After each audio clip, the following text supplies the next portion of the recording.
Get ready to get your questions answered by financial advisors.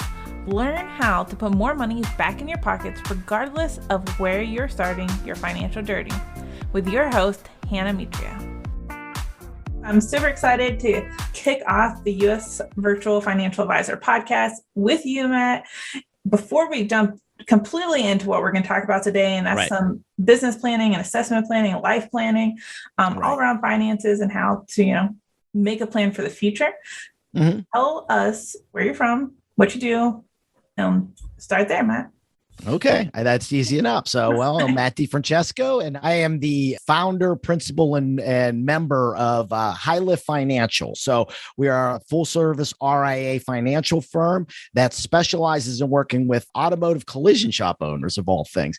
But we work with a number of different family businesses that are out there. It's just over the last 2 years, I've kind of developed this niche in the collision shop industry. So a lot of our marketing's focused that way. But I've been working with family businesses for the last 16 years. I started in a family business, it was a family law practice. And I saw the dynamics that happen within family businesses, which is pretty interesting. And I think one of the things that really differentiates us is, and I think too many times in the financial service industry, we take more of a shotgun approach. And I think that's what's given us a bad name. It's kind of like bring them on as clients, bring their assets on, and then we kind of address things as they come up. And maybe what's happening is maybe it's not always in the best interest of the client. So, as I've worked with these family businesses, and Hannah, because you guys produce my podcast, which is called Your Business, Your Life. And it's very intentional because what happens in your business affects your life, and what happens in your life affects your business. And this is especially true in family businesses. So we've chosen to take more of a rifle approach. And it really comes down to kind of starting in and helping the client to identify what are their biggest wants, what are their biggest needs, but most importantly, what are their biggest concerns. And so, as usually how I start the process, we usually do a 20 to 30 minute just introductory call. There's no fee, no charge. It's just a chance for us to get to know each other, for me to learn what's kind of in the client's head. They can get to know to me how my processes work. And then what we do is if we decide to move forward, we do more of an evaluation. And at this point, what I like to start with is doing a couple assessments. And there's basically two types of assessments that I do. The first one is basically like a personality assessment. And all that really is there for is to help me to identify how to properly communicate with that client.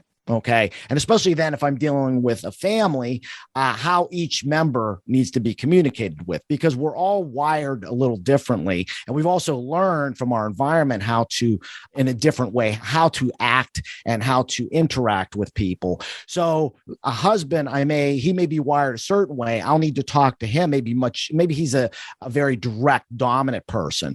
That's how I have to interact with him. While the spouse may be more of a steady kind of status quo. I don't like the rock the boat. I can't be as direct with her. I have to kind of massage that a little bit more. So understanding how I have to interact with those clients, I think is huge.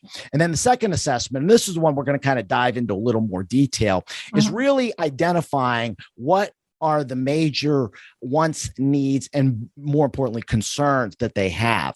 So what I wanted to do today with you, Hannah, is kind of walk through that process on how that works. And you were kind enough to do an assessment for me. So yes. The audience is going to get to see what's in Hannah's head. Oh yeah, definitely. And I know you gave us a ton of information. So I just want to back up a little bit before we jump into that assessment too, to really discuss, because I know not all of our listeners are going to be in the automotive industry, but that doesn't mean that what you're saying isn't related to them. It's so related. Yeah. Because we reproduce your podcast, so we get to hear like what's going on in automotive as well as other just things in the world.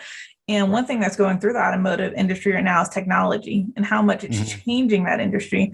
And it's just not limited in any way. I was in a marketing conference last week for the first 2 days, and they're like, hey, we're going to talk about the metaverse and Web 3.0. And it turned into cryptocurrency and NFTs. And, at first we're like, this has nothing to do with us. Why are we here? But I just watched a Gary Vee video this morning talking about how blockchain is going to make the same effects on our world that the internet did 20 years ago. Right. And that same stuff's happening in every industry. So regardless of where you're at, even finances. So even though you work niched in with automotive, everything you're giving us is super relevant for every industry, because every industry has finances that they have to deal with. They have these wants, needs, and concerns. And so I'm super excited to talk to you about this assessment. I mean, it's so cool to hear about the other assessment you do too, because that communicative skill to be able to break it down for each person you're working with, especially in a family dynamic, is so important. I know we haven't even jumped into the other assessment yet, but honestly, guys, if you need help with finances, talk to Matt. Just hearing that much, I'm just like, oh my goodness, that changes the game of how you work with a financial advisor, because so many do have, here's my script that we're going to go through. We need to hit these things because, maybe they work for a big franchise and that's what they have to do. And so it's so cool to hear how, you're breaking this down for each person individually. It's something we do in our business. People can't come to us and say, I want you to do everything that you're doing for this person. That's what we did with you. We said, no, we said, yes, we can do that. But we also said, let's actually make it relevant to you. And that's what you're doing in finances. Yeah. And then, like you said, I did a survey. And so on my finances, so you're going to get to see it. And, I'm a little different than maybe your typical client because, I'm not looking to exit the business anytime soon. So no succession or recession. And I totally don't have any kid that I think would take over my business. I do not think my daughter is coming this way. So it's going to be fun to really look through it.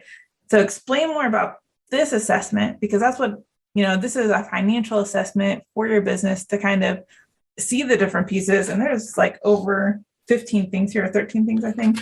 Correct. That we're going to go over on how it all looks. And I know you're going to share mine on screen. And if you're listening to this podcast, we will download the PDF so you can see just the wheel that we're kind of going through in this chart, this pie chart for you. And then if you're watching it, or if you want to go watch it, you can come over to YouTube to be able to see the whole assessment that he's going to be going over. Exactly. And one of the things I want to highlight this is probably going to happen after we've done the assessments. But I think what's really important is once you do assessments is to then bring all the parties involved together. And that's one of the key things that I do is I call it the family meeting. And this is where, again, you need to know each individual's personality type, because what we want to do is create open communication among the family. There was a book that came out a number of years ago from Pat Lencioni called The 5 Dysfunctions of a Team. And it's kind of geared toward more the corporate environment, but I just got back from Las Vegas. I was at a leadership conference that my coach ran. And, we were talking about this idea of leadership, and leadership is not just about leading our teams in our business. Leadership is also about leading our clients and also leading our families. And so we have to know how to properly communicate with them to do this. So I think it's really important that we kind of understand that as we're building this framework, this is all going to lead us into that family meeting where we can now start to hash through these things and start to develop a plan that we can implement for the family as a whole. I mean, my goal, if you had to say, what's your vision statement? I would say my vision statement is I want to align families and businesses for multi-generational wealth. And that's my passion. That's what I'm really passionate about. It's about getting families together onto the same page to create something that becomes bigger than any individual within the family. That's what I'm excited about. Yeah, I'm excited about that too. And just kind of seeing how, we started our business a year ago. And so, we're a fresh business. So it's really neat to be, talking to you and having this planning right now to be looking forward into it, because we do lead a team. So for us, we have a whole team that is very dependent on us.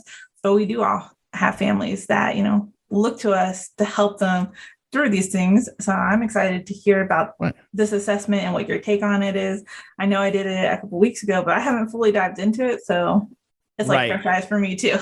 Exactly. I get it. So, so like I said, what we do is typically we'll send out the assessments. We do the personality assessments. Then we send this out. It takes about 5 to 10 minutes to review, and it gives us very much a top line of where the owner's head is. Okay. And like I said, now I've done this process, even though I niche in the automotive collision space, I work with many, many different family businesses. I've got advertising businesses. I got a guy that owns a propane business. I mean, automotive repair shops. I mean, they're all over the board. So, and family businesses are pretty much the same, whether in the collision space or any other space. So just understand that. I've worked at convenience stores, all of those type of things. So this is not just specific to the collision space. Yeah. So anyway, what I'm going to do is I'm going to share my screen. So if you're on YouTube, you'll be able to see this. If not, I'll try to help you to listen through this, to walk you through it verbally, so that you get. And then I would recommend go to Hannah's YouTube page, and then you can see what we're talking about here. Yeah. So anyway, so this is basically, so Hannah did the assessment, took you about 5-10 minutes to do it, correct? Yeah, that's what I was going to say. It literally only took 5 minutes, and nothing in there whatsoever even talked about an industry. So it never talked about automotive and never talked about collision. It really was just, as a business owner, we all deal with these things, and how are you coping with them, I guess could be a word, but how are you managing them, coping with them, depending on what it is? Because there's stuff about taxes, there's stuff about family. Exactly. And kind of that overall, because, at the end of the day, I know you work in family a lot, but most divorces end because of financial as well. And so family is so intertwined with finances. Oh, exactly. And I'll be honest with you, in many of these family businesses that I worked in, until, in the early years when I was just kind of figuring out my own processes, and I would run into these roadblocks, and 9 times out of 10, it was because there was disunity within the family. Like they weren't on the same page. And so what was important to the owner, and he was usually the driver, and I apologize, typically in my case, it's been the husband, but it could also be the wife. But then the other spouse maybe wasn't on. She had different considerations, and so there was a lot of this friction that would go on. And again, that's where I came to this realization: wow, your life affects your business, and your business affects your life. Because when I had clients who had disharmony at home, it was directly affecting their business. And at times when, like during COVID, where a lot of family businesses were under a lot of stress, it was creating problems at home too. So we're trying to help them to manage both aspects of that.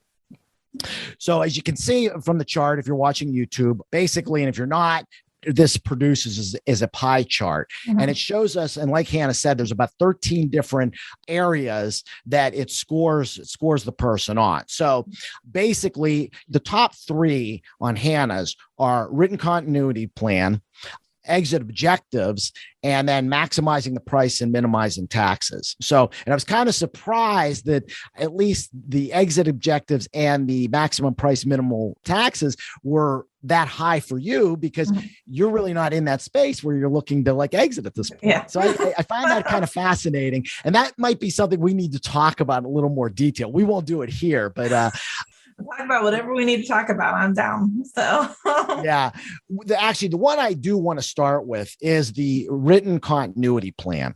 All right. And because this one is always one of the highest, if not the highest, on everybody's board.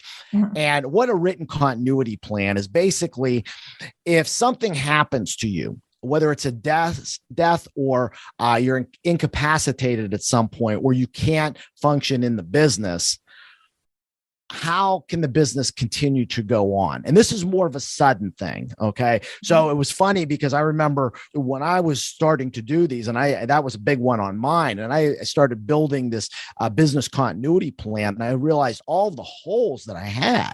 And so I've been in the process, just even in my own business, of starting to fill those holes and make sure that my family is protected in the case that something happens to me. I mean, right now I don't have a successor. Okay. So it's not like one of my kids, my kids have not expressed an interest yet in being in this business. So it's not just like they're in here with me and they could just take it over. My wife doesn't really know anything about this business, so she can't do that. So what we have to do is start building these continuity plans. And these are things as simple as, where are our estate planning documents? Or, where are our operating agreements for the business? Knowing where the location of those things are. Who should a spouse, for example, contact in the case of a death or disability? where are all the passwords that they need? Where are the, who has the combination to the safe? Where can that be found? Where are the insurance policies? All the different financial documents that somebody may need to access. I've read of situations. Thankfully, I've never had to deal with this, but I've read of situations where maybe one spouse is and this typically happens. One spouse is kind of the financial person because that's usually where their strength is. But I remember just reading a story. This was a number of years ago. This was up in Seattle. A guy was the guy. He ran all the finances, and he used to ride his bike to work. And he, as he was riding, somebody opened a car door. He hit the car door, went over the handlebars, landed on his head, and he was in a coma. And eventually died from it. And the problem was that the wife didn't know how to access any of the accounts. And it took her months and months to try to gain access to even bank accounts, because some of the bank accounts just had his name on it. So, these are all things that we've got to consider in the case that, at this point, if something happens, people know, how can we continue to allow the business and the family to function? So that's, I think, really the first key step. And this is typically what we do as part of the initial engagement, is help that client to build that business continuity plan so that at least they have some initial protections. And it also helps us to identify where holes are that maybe we need to address. Maybe the business needs a disability policy. I mean, especially for younger owners, the chance of death is less than the chance of disability. Okay. And then we got to look at it from a personal standpoint, personal income, but also how do we make sure there's enough revenue that's coming in to be able to allow the business to continue to function. So you might look at both individual disability insurance and then also business continuation insurance. So it helps us to identify some of those holes that we need to address there. So do you have any questions on the continuity plan and why that's important? Oh, just listening to everything, I'm writing it all down. I'm like in my head, I'm going, oh my goodness, nobody knows the password to my last pass, which, would be super crucial, because I'm the one who has all the finances. I'm the one who has all those things. And one thing we did do really well is I'm the person who manages payments for all of our team. But one day I did sit down with my business partner to show him hey, I need you to know how to do this in case I'm on vacation or something like that. And so I know, thinking of it as, if you die, this is going to happen. What's going to happen is super scary to look at.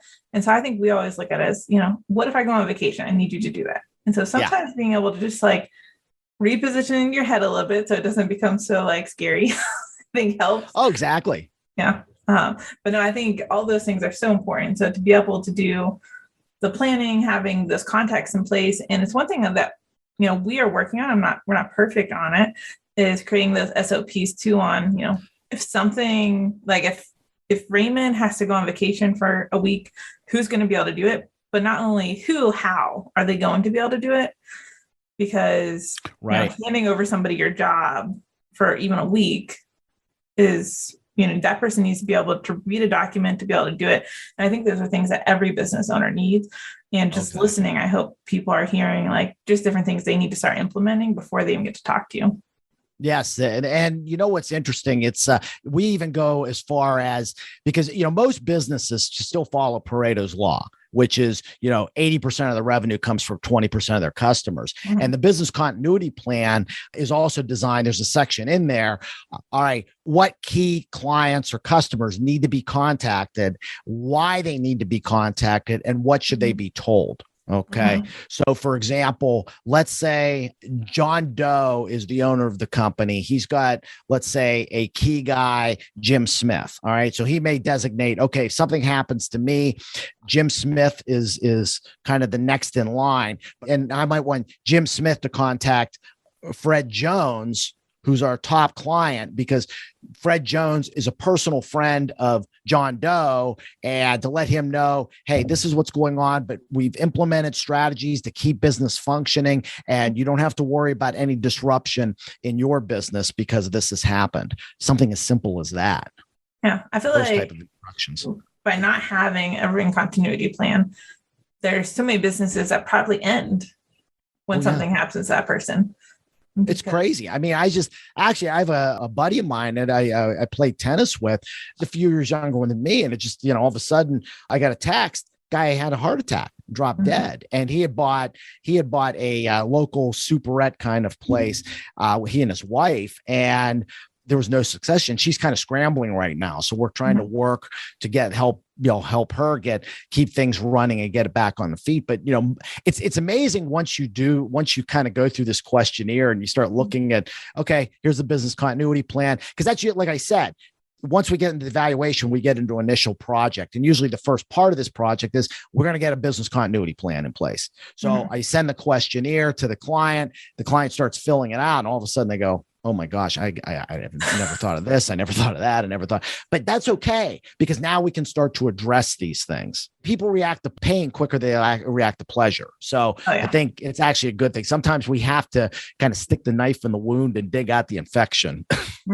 How closely related do you get a lot of this with business planning? Because, when the first business that we went into, there was 3 partners together, and like we sat down and we had those conversations, like, what happens if this happens to you? We probably didn't go in depth enough to have all these things listed, but also what happens if you get divorced? How do we exclude those people? And what happens if one of us wants to leave and not the other? And I feel like a lot of this kind of comes very close to a continuity plan. So do they kind of work together really well? Oh, very much so. Very much so. Like I said, I think, the first thing is having a document in place that can help direct everybody should something sudden happen. But then what it also does is then it leads into us starting to address those concerns. So like, for example, the owner becomes disabled. All right. And so, okay, the business continuity plan will address, well, here's where all of these things are, and here's who you need to contact. But it might also open up the window that now, okay, this is something we have to address. And like I said, maybe it's looking at different types of disability insurance. What about maintaining our key employees? Maybe we look at employee retention. And that's what you're going to see on this chart, is that they start to overlap. And what it does, it leads us very naturally into the whole business planning process that we engage our clients with. Yeah. How long does something like this, because the more and more we talk, I just keep hearing like all these more things I need to think about. So how long does a written continuity plan typically take somebody to even create when they're working with you? It doesn't take long. That's actually pretty simple. So to do the written continuity plan, typically we will do this in addition to, and I'll talk a little bit more about this, a value drivers report, and then start the exit planning process all as an initial project. And that typically takes about 90 days to do that. So, the written continuity is pretty easy. The value drivers is more where we start to have the conversation. So typically, again, we do the initial project, which is about 90 days. And that typically leads into the client says, look, you know what, I understand this is going to be an ongoing process. And what they do is then they put us on retainer. And that's how we get paid. That's another thing that differentiates us from other advisors out there. Most advisors are getting paid on what's called an assets under management model. So their fee is basically a certain percentage of the assets they manage. In our world, what I found was there was actually 2 things. One is that business owners typically invest most of their money back into their business because it's their biggest investment, and it's probably going to be the most profitable for them. So, so a lot of times they don't have a lot of investable assets. But the second thing is that, again, when you go through the planning process, if you're doing assets under management model, and let's say a client has $1 million assets under management, and let's say they're paying a 1% fee. Okay. So they're paying $10,000 a year. Another client has, $10 million in assets, a 1% fee. They're paying $100,000, but typically getting 10 times the amount of work done. All right. And just for me to be congruent mentally, it was better to charge a retainer based off of the level of service that the client wants. So that's pretty much how we do our pricing there. Typically what happens is it's like a natural flow. We do the initial project, they say, hey, we understand that this is a long-term thing. And so then they put under retainer. And so we then help them through the whole process throughout their lives. And we address the concerns that they have. Issues come up. I always say, I'm your 411 when you need information and your 911 when you have an emergency. Okay. So that's pretty much how the process then works. Each person's financial plan is different. To take your financial assessment with Matt, go to HighLiftFinancial.com and click Let's Talk. Join us on the next episode to learn how we explore foundations behind maximizing price and minimizing taxes. Thank you for joining us this week on the Virtual U.S. Financial Advisor podcast. Subscribe to the show on Apple Podcasts, Spotify, Stitcher, or via RSS so you'll never miss an episode. We'd love a rating on iTunes, or better yet, tell a friend about the show, which will help us grow as well. If you want to learn from any of our financial advisors, head over to our website, virtualusfinancialadvisor.com, to learn more about each financial advisor and connect with them personally. Be sure to tune in next week to get more advice from the expert financial advisors. See you on the next episode.